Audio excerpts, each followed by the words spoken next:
ಹಾಗೆ ಎಲ್ರಿಗೂ ನಮಸ್ಕಾರ. ಸೊ ಬಿಗ್ ಬಾಸ್ ನ ಇವತ್ತಿನ ಎಪಿಸೋಡ್ ನ ಮೊದಲ ಪ್ರೊಮೋ ಅಪ್ಲೋಡ್ ಆಗಿದೆ ಅಂಡ್ ಈ ಒಂದು ಪ್ರೊಮೋದಲ್ಲಿ ನೋಡ್ತಾ ಇದ್ರೆ ಇಲ್ಲಿ ಸೊ ಮನೆಯವರಿಗೆ ಮೆಣಸಿನಕಾಯಿ ಹಾರಾನ ಹಾಕುವಂತ ಒಂದು ಚಟುವಟಿಕೆ ನಡೀತಾ ಇದೆ ಅಂಡ್ ಬಿಗ್ ಬಾಸ್ ಮನೆಯ ವಿಲನ್ ಯಾರು ಅಂತ ಗುರುತಿಸಿ ಸೊ ಅಲ್ಲಿರುವಂತ ಸ್ಪರ್ಧಿಗಳು ಸೊ ಇಬ್ಬರನ್ನ ಚೂಸ್ ಮಾಡಿ ಸೊ ಅಲ್ಲಿ ಮನೆಯ ಒಂದು ವಿಲನ್ ಯಾರು ಅಂತ ಸೊ ಅವರಿಗೆ ಚೂಸ್ ಮಾಡಿ ಅಂಡ್ ಅವ್ರಿಗೆ ಆ ಒಂದು ಮೆಣಸಿನಕಾಯಿ ಹಾರಾನ ಹಾಕಿ ರೀಸನ್ಗಳನ್ನ ಕೊಡಬೇಕಾಗುತ್ತೆ. ಓಕೆ, ಆಲ್ರೆಡಿ ನೋಡ್ತಾ ಇದ್ರೆ ಸೊ ಕೆಲವರಿಗೆ ಆ ಒಂದು ಮೆಣಸಿನಕಾಯಿ ಹಾರಾನ ಹಾಕ್ತಾ ಇದ್ದಾರೆ ಅಂತ.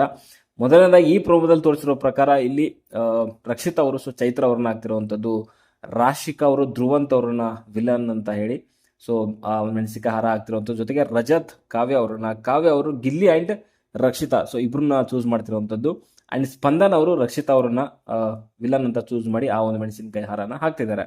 ಅಂಡ್ ಇಲ್ಲಿ ಈ ಪ್ರೋಮೋದಲ್ಲಿ ಹೈಲೈಟ್ ಆಗಿ ತೋರಿಸಿದ್ದು ಏನೋ ಅಂತಂದ್ರೆ ಅಂಡ್ ಇನ್ನು ಯಾರ್ಯಾರಿಗೆ ಹಾಕಿದ್ದಾರೆ ಅಂತ ಇಲ್ಲೊಂದು ಸ್ಕ್ರೀನ್ ಶಾಟ್ ಹಾಕಿರ್ತೀನಿ, ಅದನ್ನ ನೋಡ್ಕೊಳ್ಳಿ. ಕನ್ಫರ್ಮೇಷನ್ಗೋಸ್ಕರ ನೀವು ಎಪಿಸೋಡ್ನ ಕನ್ಫರ್ಮ್ ಮಾಡ್ಕೊಳ್ಳಿ ಅಂತ ಹೇಳ್ತೀನಿ. ಓಕೆ, ಸೊ ಇಲ್ಲಿ ರಕ್ಷಿತಾಗೆ ಕಾವ್ಯ ಅವರು ಕೊಟ್ಟಂತ ರೀಸನ್ ಏನು ಅಂತಂದ್ರೆ ಒಂದೊಂದು ವ್ಯಕ್ತಿಗೆ ಒಂದೊಂದು ಫಾರ್ಮುಲಾನ ಯೂಸ್ ಮಾಡ್ತಾಳೆ ಅವಳು, ಅಂದ್ರೆ ಸ್ಟ್ರಾಟಜಿಗಳನ್ನ ಅವ್ರ ಜೊತೆ ಹೇಗೆ ಆಡಬೇಕು ಅನ್ನುವಂಥದ್ದು ಅಂಡ್ ಪರ್ಸನಾಲಿಟಿ ಅಂಡ್ ಭಾಷೆ ಅವಳ ಒಂದು ಸ್ಟ್ರಾಟಜಿ ಅನ್ನೋ ರೀತಿಯಲ್ಲಿ ಹೇಳ್ತಿದ್ದಾರೆ.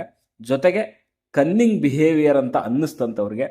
ಅಂಡ್ ಇಲ್ಲಿ ಮೊದಲನೇ ಸ್ಟೇಟ್ಮೆಂಟ್ ನೋಡ್ತಾ ಇದ್ರೆ ಒಂದೊಂದು ವ್ಯಕ್ತಿಗೆ ಒಂದೊಂದು ಫಾರ್ಮುಲಾ ಯೂಸ್ ಮಾಡುವಂಥದ್ದು ಅಂತ.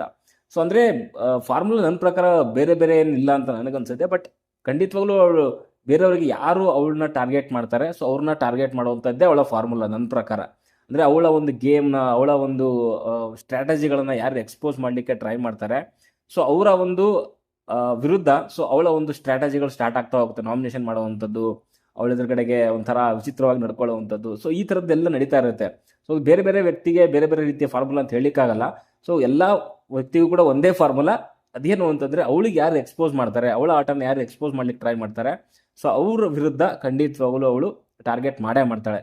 ಸೊ ಬಿಕಾಸ್ ಸ್ಟಾರ್ಟಿಂಗ್ ಅಲ್ಲಿ ಧ್ರುವಂತನ ಟಾರ್ಗೆಟ್ ಮಾಡಿದ್ಲು, ಅದಾದ್ಮೇಲೆ ಅಶ್ವಿನಿ ಅವ್ರನ್ನ ಟಾರ್ಗೆಟ್ ಮಾಡಿದ್ಲು, ಅದಾದ್ಮೇಲೆ ಇವಾಗ ಕಾವ್ಯ ಯಾವಾಗ ಅವಳ ಒಂದು ಆಟಗಳನ್ನ ಸೊ ಒಂದು ನಾಮಿನೇಷನ್ ಟೈಮಲ್ಲಿ ಕೆಲವೊಂದು ತಗೊಳ್ಳುವಂಥ ಹೆಸರುಗಳಾಗಿರ್ಬೋದು ಸೊ ಅದಲ್ಲಿ ಟಾರ್ಗೆಟ್ ಮಾಡ್ಲಿಕ್ಕೆ ಸ್ಟಾರ್ಟ್ ಮಾಡ್ತಾಳೆ. ಆ್ಯಂಡ್ ಗಿಲ್ಲಿಗೂ ಕೂಡ ಬಿಡಲಿಲ್ಲ. ಸೊ ಗಿಲ್ಲಿಗೂ ಕೂಡ ಒಂದು ರೀತಿಯಲ್ಲಿ ಟಾರ್ಗೆಟ್ ಮಾಡ್ಲಿಕ್ಕೆ ಸ್ಟಾರ್ಟ್ ಮಾಡಿದ್ರು. ಬಟ್ ಇವಾಗ ಒಂದು 2 ವೀಕಿಂದ ನೋಡ್ತಾ ಇದ್ದೀನಿ ಸೊ ಕಾವ್ಯ ಅವ್ರನ್ನಂತೂ ಬೆನ್ನಿಗೆ ಬಿಡದೇ ಕಾಡ್ತಿದ್ದಾರೆ. ಒಂದು ಮೇ ಬಿ ಇನ್ನೊಂದು ಅಂತಂದ್ರೆ ಕಾವ್ಯ ಯಾವಾಗಲೂ ಗಿಲ್ಲಿ ಜೊತೆಗೆ ಇರೋದ್ರಿಂದ ಸೊ ಅದನ್ನ ಮುರಿಬೇಕು ಅನ್ನೋವಂಥ ಒಂದು ಟಾರ್ಗೆಟ್ ಕೂಡ ನಮ್ಮ ಯಾರು ರಕ್ಷಿತಾಗಿ ಇರ್ಬೋದು ಅಂತ ನನಗನ್ಸುತ್ತೆ. ಓಕೆ, ಸೊ ಅದಕ್ಕೋಸ್ಕರನೇ ಅವಾಗ ಅವರ ಒಂದು ಪರ್ಸನಾಲಿಟಿಗಳನ್ನು ಕೂಡ ಚೇಂಜ್ ಮಾಡ್ತಾ ಇರ್ತಾರೆ. ಇಲ್ಲಿ ಪರ್ಸನಾಲಿಟಿ ಆ್ಯಂಡ್ ಅವರ ಭಾಷೆ ಸ್ಟ್ರಾಟಜಿ ಅನ್ನೋ ರೀತಿಯಲ್ಲಿ ಅನ್ಸಿದ್ದು ಏನಕ್ಕೆ ಅಂತಂದ್ರೆ ಪರ್ಸನಾಲಿಟಿ ಮೀನ್ಸ್ ಅದೇ ನಾಮಿನೇಷನ್ ಟೈಮಲ್ಲಿ ನೋಡಿದ್ರಲ್ವಾ ಸೊ ಅಂದ್ರೆ ಅವಳು ಹೇಳಿದ್ದೆ ಒಂದು ರೀತಿಯಲ್ಲಿ ಸರಿ ಅನ್ನೋವಂಥದ್ದು, ಆ ಒಂದು ಹಾವ ಭಾವ ನೋಡ್ತಾ ಇದ್ರೆ ಸೊ ಅದು ಎಲ್ಲೋ ಅಷ್ಟು ಸರಿ ಇಲ್ಲ ಅಂತ ನನಗನ್ಸುತ್ತೆ. ಪರ್ಸನಾಲಿಟಿ ಅಂತ ಅಂದಾಗ ಸ್ವಲ್ಪ ಸೀರಿಯಸ್ನೆಸ್ ಇರಬೇಕು. ಬಟ್ ಕೆಲವು ಟೈಮಲ್ಲಿ ಫುಲ್ ಮೆಚೂರ್ ಆಗಿ ಆಡ್ತಾರೆ, ಕೆಲವು ಟೈಮಲ್ಲಿ ಫುಲ್ ಚೈಲ್ಡ್ ಥರ ಆಡ್ತಾರೆ. ಸೊ ಅದು ಬಿಹೇವಿಯರ್ ಸರಿ ಇಲ್ಲ. ಆಮೇಲೆ ಮೊನ್ನೆ ಅದ್ಯಾವುದು ಟಾಸ್ಕ್ ಟೈಮಲ್ಲೂ ಕೂಡ ಅಷ್ಟೇ ಉಸ್ತುವಾರಿ ಆದಂಥ ಧ್ರುವಂತ್ಗೆ ಒಂಥರ ವಿಚಿತ್ರವಾಗಿ ನಡ್ಕೊಂಡಿರುವಂಥದ್ದು ಹುಚ್ಚಾಟದ ರೀತಿಯಲ್ಲಿ. ಸೊ ಆ ವಿಚಾರದಲ್ಲಿ ಸ್ವಲ್ಪ ಪರ್ಸನಾಲಿಟಿ ಕೂಡ ಒಂಥರ ವಿಚಿತ್ರವಾಗಿದೆ ಅಂತ ಅನ್ಸುತ್ತೆ. ಆಮೇಲೆ ಭಾಷೆ ಅಂತ ಬಂದಾಗ ನನಗೆ ಭಾಷೆದೇನು ಅಷ್ಟು ಇದು ಅಂತ ಅನ್ನಿಸ್ತಾ ಇಲ್ಲ. ಬಟ್ ಅವ್ರು ಕೆಲವು ಟೈಮಲ್ಲಿ ಏನು ಅಂತಂದರೆ ಇದನ್ನು ಸುಮಾರು ಸರಿ ಹೇಳಿದ್ದೀನಿ ನಾನು.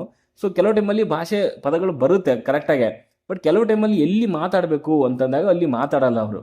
ಸೊ ಅದು ಮೇ ಬಿ ಅವಳು ಭಾಷೆ ನಂದು ಗೊತ್ತಿಲ್ಲ ಅನ್ನೋ ರೀತಿಯಲ್ಲಿ ಯೂಸ್ ಮಾಡ್ಕೊತಿದ್ದಾರೆ ಅಂತ ಅನ್ಸುತ್ತೆ. ಬಟ್ ಭಾಷೆ ನಾರ್ಮಲ್ ಟೈಮಲ್ಲೆಲ್ಲ ಜಗಳ ಟೈಮಲ್ಲಿ ಕೆಲವು ಟೈಮಲ್ಲೆಲ್ಲ ತುಂಬ ಚೆನ್ನಾಗೇ ಮಾತಾಡ್ತಾರೆ. ಬಟ್ ಏನಾದರೂ ಒಂದು ಸೀರಿಯಸ್ ಮ್ಯಾಟ್ರ್ ಅಂತ ಬಂದಾಗ ಸೊ ಅವಳ ವಿಷಯ ಏನಾದರೂ ಅಂತ ಡಿಸ್ಕಷನ್ ಆಗೋ ಟೈಮಲ್ಲಿ ಸೊ ಎಲ್ಲೋ ಒಂದು ರೀತಿಯಲ್ಲಿ ಗೊತ್ತಿದ್ರು ಕೂಡ ಗೊತ್ತಿಲ್ಲದೆ ಇರೋ ರೀತಿಯಲ್ಲಿ ಬಿಹೇವ್ ಮಾಡ್ತಾಳೆ.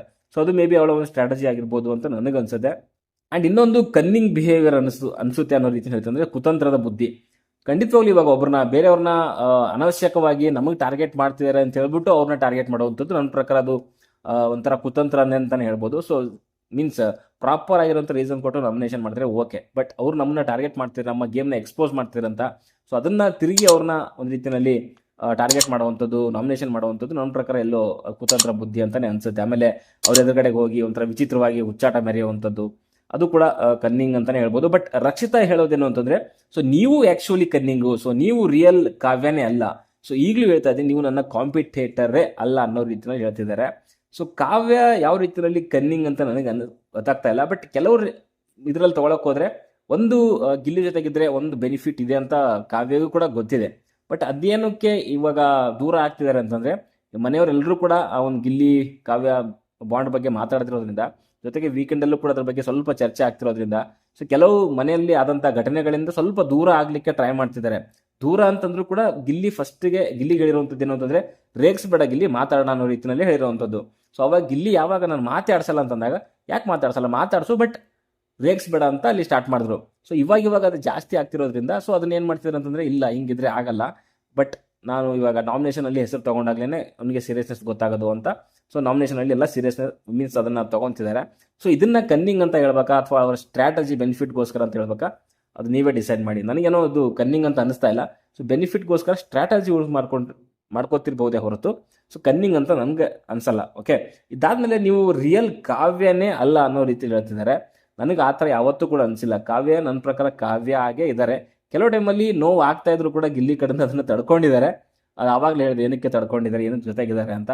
ಇದಾದಮೇಲೆ ಇವಾಗಲೂ ಹೇಳ್ತಾ ಇದ್ದೀನಿ, ನೀವು ನನ್ನ ಕಾಂಪಿಟೇಟರೇ ಅಲ್ಲ ಅನ್ನೋ ರೀತಿಯಲ್ಲಿ ನಮ್ಮ ರಕ್ಷಿತಾ ಅವರು ಕಾವ್ಯ ಹೇಳ್ತಿರುವಂಥದ್ದು. ಕಾಂಪಿಟೇಟರ್ ಇದ್ದಾರಾ ಇಲ್ವಾ ಅನ್ನೋವಂಥದ್ದು ಅದು ಜನಗಳು ಡಿಸೈಡ್ ಮಾಡ್ತಾರೆ ಆ್ಯಂಡ್ ಅಲ್ಲಿರೋವಂಥ ಆಟ ಡಿಸೈಡ್ ಮಾಡುತ್ತೆ. ನನ್ನ ಪ್ರಕಾರ ಇದು ಕಾಂಪಿಟೇಟರ್ ಅಲ್ಲ ಅನ್ನೋವಂಥದ್ದು ಇದು ಒಂದು ರೀತಿಯಲ್ಲಿ ನನ್ನ ಪ್ರಕಾರ ಯಾರ್ದು ರಕ್ಷಿತಾ ಅವರ ಒಂದು ಸ್ಟ್ರಾಟಜಿನೇ ಅಂತ ಅನಿಸುತ್ತೆ. ಅಂದರೆ ಅವ್ರಿಗೆ ಈ ಒಂದು ಆಟದಲ್ಲಿ ಸೊ ಕೆಳಗೆ ಹಾಕುವಂಥದ್ದು, ಅವರ ಒಂದು ಮಾನಸಿಕ ಸ್ಥೈರ್ಯನ ಕಡಿಮೆ ಮಾಡುವಂಥದ್ದಕ್ಕೋಸ್ಕರ ಈ ಒಂದು ಪದನ ಯೂಸ್ ಮಾಡ್ತಿದ್ದಾರೆ. ಇದು ಒಂದು ರೀತಿಯಲ್ಲಿ ಸ್ಟ್ರಾಟಜಿ ಅಂತಲೇ ಹೇಳ್ತೀನಿ ರಕ್ಷಿತಾ ಕಡೆಯಿಂದ. ಈ ಕಾಂಪಿಟೇಟರೇ ಅಲ್ಲ ಅನ್ನೋವಂಥದ್ದನ್ನು ಸೊ ಅಲ್ಲಿ ಹೇಳಿ ಸೊ ತಲೆಯಲ್ಲಿ ತುಂಬುವಂಥ ಪ್ರಯತ್ನಗಳು ರಕ್ಷಿತಾ ಕಡೆಯಿಂದ ನಡೀತಾ ಇದೆ ಅಂತ ನನಗನ್ಸುತ್ತೆ. ಇದಾದಮೇಲೆ ಅಲ್ಲಿ ಕಾವ್ಯ ಹೇಳಿರುವಂಥದ್ದು, ಸೊ ನಿಂತರ ಓವರ್ ಡ್ರಾಮೆಟಿಕ್ ನಾನಿಲ್ಲ ಆ್ಯಂಡ್ ವಾದ ಮಾಡಬೇಕಾದ್ರೆ ಸೊ ಅರ್ಧಕ್ಕೆ ಸ್ಟಾಪ್ ಮಾಡಿ ಹೋಗಲ್ಲ, ಪುಕ್ಲಿ ನಾನಲ್ಲ ಅನ್ನೋ ರೀತಿಯಲ್ಲಿ ಹೇಳ್ತಿದ್ದಾರೆ. ಆ ಒಂದು ನಾಮಿನೇಷನ್ ಪ್ರಕ್ರಿಯೆನಲ್ಲಿ ಏನು ಆಯ್ತಲ್ಲ, ಅಂದರೆ ಓವರ್ ಡ್ರಾಮೆಟಿಕ್ ಆಗಿ ಮಾಡಿರುವಂಥದ್ದು ರಕ್ಷಿತಾನೆ. 2-3 ಜನರ ವಿಚಾರದಲ್ಲಿ ಈ ಥರ ಮಾಡಿದ್ದಾಳೆ. ಅಂದರೆ ಇವಾಗ ಏನಾದರೂ ವಾದ ಮಾಡಲಿಕ್ಕೆ ಅವ್ರ ಥರ ಏನಾದರೂ ಆನ್ಸರ್ಗಳಿಲ್ಲ ಅಂತಂದರೆ ಅಥವಾ ವಿಷಯ ಇಲ್ಲ ಅಂತಂದಾಗ ಸೊ ಆ ಥರ ಸುಮ್ಮನೆ ಕುಂದಾಡುವಂಥದ್ದು, ಆ ಕಡೆಯಿಂದ ಈ ಕಡೆ ತಿರುಗಾಡುವಂಥದ್ದು, ಸೊ ಫ್ರಸ್ಟ್ರೇಟ್ ಆಗುವಂಥದ್ದು ಮಾಡ್ತಾಳೆ. ಅದಾದಮೇಲೆ ಅಲ್ಲಿ ವಾದ ಮಾಡಬೇಕಾದ್ರೂ ಅಷ್ಟೇ. ಸೊ ತನಗೇನು ಬರುತ್ತೆ ಬಾಯಿಗೆ ಅದನ್ನು ಹೇಳ್ಬಿಡ್ತಾಳೆ, ಅಲ್ಲಿ ನಿಂತ್ಕೊಳ್ಳೋದೇ ಇಲ್ಲ. ಸೊ ಅವಳಿಗೆ ಏನಾದರೂ ಕೌಂಟ್ರ್ ಕೊಡೋಕೆ ಆಗಲ್ಲ ಅಂದ ತಕ್ಷಣ ಏನೋ ಒಂದು ಹೇಳ್ಬಿಡೋದು, ಅಲ್ಲಿಂದ ಜಾಗ ಖಾಲಿ ಮಾಡಿಬಿಡೋದು. ಸೊ ಅದಕ್ಕೋಸ್ಕರನೇ ಇಲ್ಲಿ ಸೊ ಅದಕ್ಕೆ ಸ್ಟಾಪ್ ಮಾಡಿ ನಾನು ಹೋಗಲ್ಲ, ಸೊ ನಿನ್ನ ಥರ ಪುಕ್ಳಿ ಅಲ್ಲ ಅನ್ನೋ ರೀತಿಯಲ್ಲಿ ಹೇಳ್ತಿದ್ದಾರೆ. ಪುಕ್ಳಿ ಅನ್ನೋವಂಥದ್ದು ವಿಷಯಗಳು ಉತ್ತರ ಕೊಡ್ಲಿಕ್ಕೆ ಏನೂ ಇಲ್ಲ ಅಂತಂದಾಗ ನನ್ನ ಪ್ರಕಾರ ಎಲ್ಲರೂ ಕೂಡ ಪುಕ್ಳ ಆಗ್ತಾರೆ. ಸೊ ಆ ಒಂದು ಪದ ಯೂಸ್ ಮಾಡಿರೋವಂಥದ್ದು ಎಲ್ಲೋ ಸ್ವಲ್ಪ ರಕ್ಷಿತಾಗೆ ಹರ್ಟ್ ಆಗುತ್ತೆ ಅಂತ ಅನಿಸುತ್ತೆ. ವಾದ ಅಲ್ಲಿ ಏನೇನು ಆಗಿದೆ ಅನ್ನೋಂಥದ್ದು ಕೂಡ ನೋಡಬೇಕಾಗುತ್ತೆ. ಸೊ ಇವತ್ತಿನ ಎಪಿಸೋಡಲ್ಲಿ ನೋಡ್ತಾನೆ ಮೇ ಬಿ ಜಾಸ್ತಿನೇ ವಾದ ಆಗಿದೆ. ಆ ವಾದದಲ್ಲಿ ಮೇ ಬಿ ಅಲ್ಲಿ ರಕ್ಷಿತಾಗೆ ಉತ್ತರ ಕೊಡೋಕ್ಕಾಗ್ದೇ ಹೋಗಿ ಅರ್ಧಕ್ಕೆ ಹೋಗಿರ್ಬೋದು ಅಂತ ಅನಿಸುತ್ತೆ. ಸೊ ಅದಕ್ಕೋಸ್ಕರನೇ ಅರ್ಧಕ್ಕೆ ಹೋಗ್ತೀಯ ನೀನು, ಸೊ ಪುಕ್ಲಿ ಅನ್ನೋ ರೀತಿಯಲ್ಲಿ ಸೊ ಅಲ್ಲಿ ನಮ್ಮ ಕಾವ್ಯ ಅವರು ಹೇಳ್ತಾ ಇರುವಂಥದ್ದು. ಓಕೆ, ಆ್ಯಂಡ್ ಇನ್ನೊಂದು ಏನು ಅಂತಂದರೆ ನಿನ್ನ ಎಪಿಸೋಡ್ನ ರಿವ್ಯೂ ಚಾನಲ್ ಅಪ್ಲೋಡ್ ಆಗಿದೆ, ದಯವಿಟ್ಟು ಹೋಗಿ ನೋಡಿ, ಸಪೋರ್ಟ್ ಮಾಡಿ, ಸಬ್ಸ್ಕ್ರೈಬ್ ಮಾಡ್ಕೊಳ್ಳಿ ಆ್ಯಂಡ್ ಕಮೆಂಟ್ ಕೂಡ ಮಾಡಿ ಅಂತ ಹೇಳ್ತೀನಿ. ಓಕೆ, ಸೊ ಇಷ್ಟಿತ್ತು ಸೊ ಈ ಒಂದು ಪ್ರೋಮೋದ ಒಂದು ರಿವ್ಯೂ ಅಥವಾ ನನ್ನ ಒಪಿನಿಯನ್ ಅಂತ ಹೇಳ್ತೀನಿ. ಇನ್ನು ಉಳಿದಂತೆ ಸೊ ಏನೇನಿದೆ ಅನ್ನೋದು ಇವತ್ತಿನ ಎಪಿಸೋಡ್ ನೋಡೋದಲ್ಲೇ ಗೊತ್ತಾಗುವಂಥದ್ದು. ಓಕೆ, ಸದ್ಯಕ್ಕೆ ಈ ವಿಡಿಯೋದಲ್ಲಿ ಇಷ್ಟೇ. ನಿಮ್ಮ ಅನಿಸಿಕೆ ಅಭಿಪ್ರಾಯಗಳನ್ನು ಕಮೆಂಟ್ ಬಾಕ್ಸಲ್ಲಿ ತಿಳಿಸಿ. ಬಾಯ್. Sorry, it's DJ.